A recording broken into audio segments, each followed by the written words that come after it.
Hi guys, it's Chris with City Girl Homestead. And Zach. I bought a stool, but it sits me up way too high now.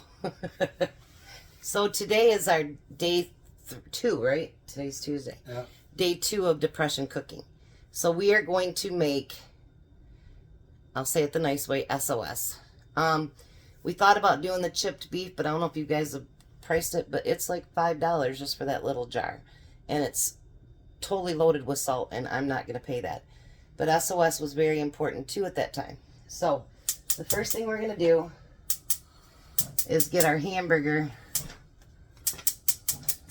all chopped up, and I don't know where my chopper's at, so we'll find it in a second. So we're just going to get this hamburger chopped up and get it cooked down.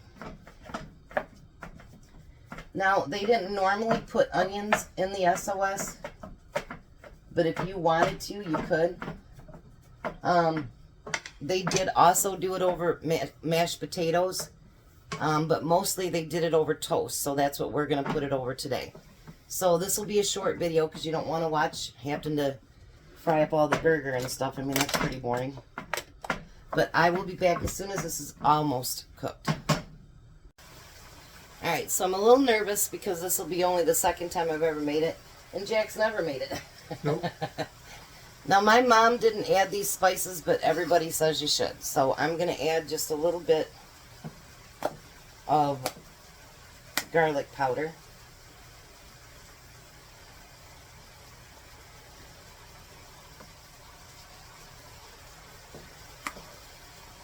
And I'm going to add a little bit of onion powder.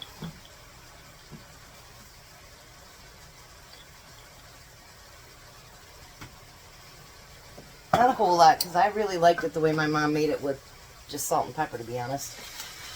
And then you're going to add salt and pepper. Now, she always used a lot of pepper in hers. You know, we got to refill those again, Jack.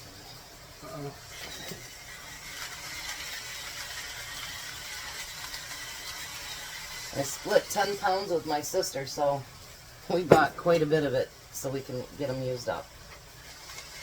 Alright, so now you want to mix that in with your burger. And you're not going to drain your fat. I know you'd think, oh, you got to drain all that fat, it's gross. But no, don't drain your fat. So keep letting your hamburger cook. Before I take a quick break and come back, I'll give you a couple of facts. Some of the most popular foods during the Depression included, and I said this yesterday, but macaroni and cheese, chili, cream chicken on biscuits, corned beef. Some stranger foods included prune pudding, peanut butter stuffed baked onions. I was actually thinking about doing that. Spaghetti with boiled carrots and white sauce, and mulligan stew flavored with tobacco. I am not putting tobacco on anything, but they use it as a filler. Did you know that Chicago gangster Al Capone, in one of the sporadic attempts at public relations, he opened up a soup kitchen during the Great Depression for millions. Soup kitchens provided the only food that they could see all day. So even though he was a super bad guy, he actually did have soup kitchens for the poor. So I guess maybe that was one merit to get into heaven. Alright, so now the next part, this is the one I get nervous with. You're going to use about a cup of flour. Here's yours, Jack. But I'm only going to do about a little over half of it at a time, because you may not use the whole cup. You want to get your meat completely. You want it to, like my one friend calls it, a paste.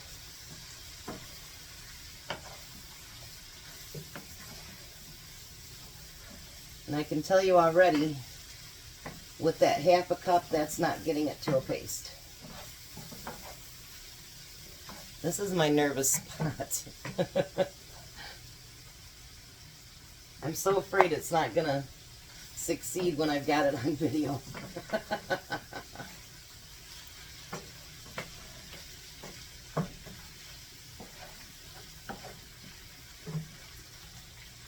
Hold on just one second. Let me get this stirred in real good. You want to make sure you cover it completely and get rid of all the flour. This is Jack's first time, huh, Jack? Yep.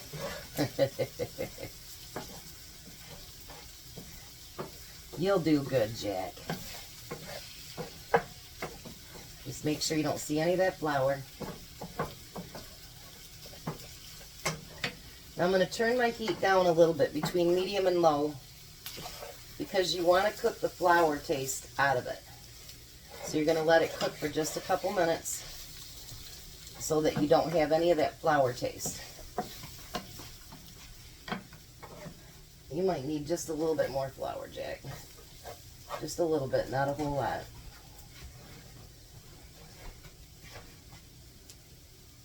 Yeah, mix that together and see how good that comes out. Because you see how all my meat is covered by the flour? That's how you want your meat to be too. Alright, we're going to let it cook for a couple minutes and then we'll be right back. Alright, so we're doing the nerve-wracking part. You want the milk to cover the meat.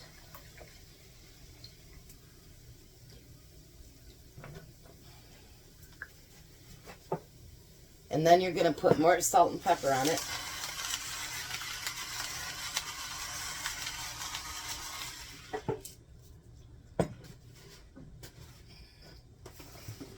Here's some salt for you, Jack.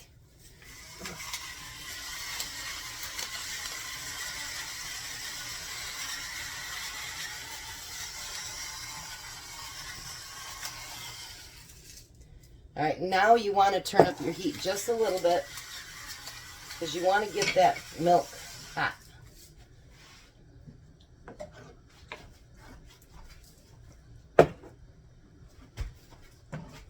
And just keep stirring it and try to let it come to a, not like a rolling boil or anything, but somewhat of a boil so that, you know, it can start thickening.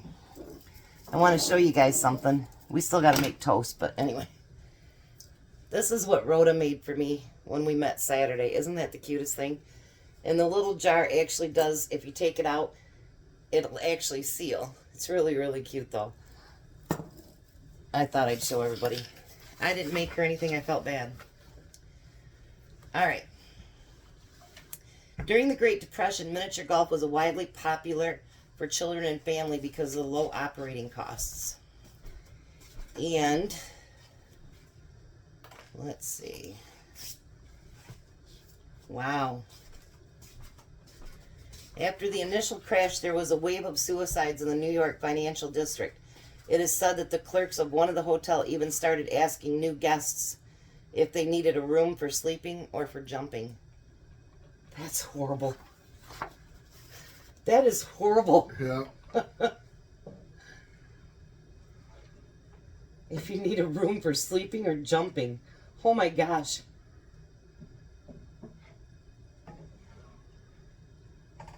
You know, that's really bad. I should have done that one first. Not to go on such a bad note. Alright, so we're going to stir this and let it get thickened, hopefully. And then I'm going to start some toast as well. Alrighty. So now the first thing that we're going to do is we're going to taste this because you want to make sure that you got enough salt, pepper, and all that good stuff in it. Yeah.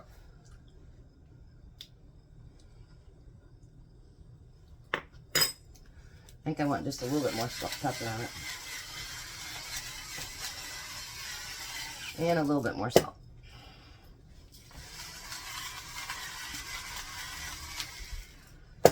So Jack, Yeah. you did it. How do you feel? Feel good. Not bad from doing that instant gravy. No. And then you did real gravy today by yourself. And you did it. Here, come here. Bend down a little bit. Good job, Jack. No, really, that's a great job.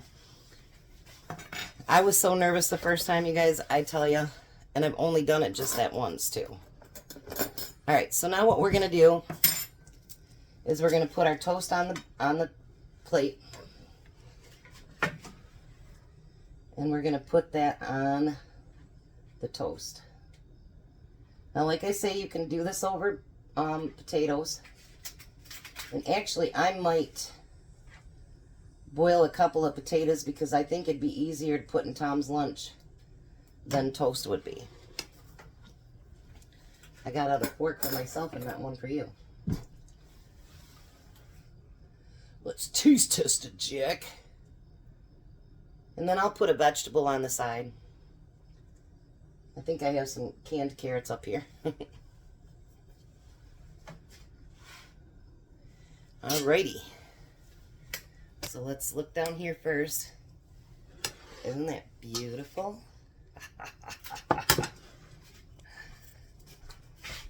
I am so happy about it. I am not even lying.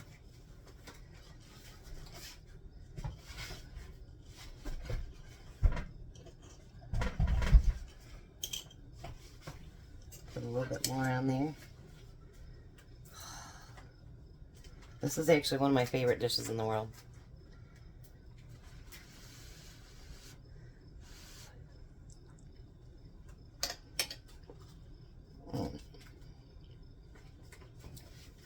If I can get it back.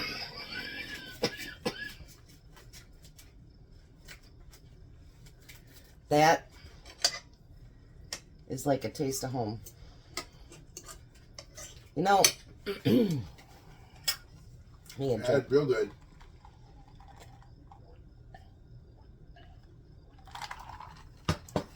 we have like 100% humidity today. 95 degrees out there is crazy. But anyways, you know, I was saying something to one of you guys, and you know, there's a lot of meals that we don't realize that were depression meals. And through the years, like my grandmother was born in 23, so she lived through the Depression. My grandfather 1900, so he definitely lived through the Depression. And I think a lot of these go on through that were really good, and people just didn't drop them because they were really that good. So, you know, we may have to go back to some of that Depression cooking. We may have to go back to some really cheap cooking. And if we have to do that, why not make it stuff that's edible and tasty? And, you know, I have to give kudos for the women and men that cooked back then and how they had to come up with stuff from nothing. And I'm pretty proud of them, actually. So any of you that were born in the, you know, during the Depression and you guys survived it, and kudos to you guys because you did a great job. And let's hope it doesn't get that way again. So when Tom gets back here, he's on his way to the chiropractor. When he gets here, I'll do the taste test. Bye. See you in a little bit, guys. Hi, Tom. Hi. One of your favorites. Chip beef on toast. No, it's SOS. There's no chip beef in there. SOS? Yes. We know what that stands for. Yes, I do.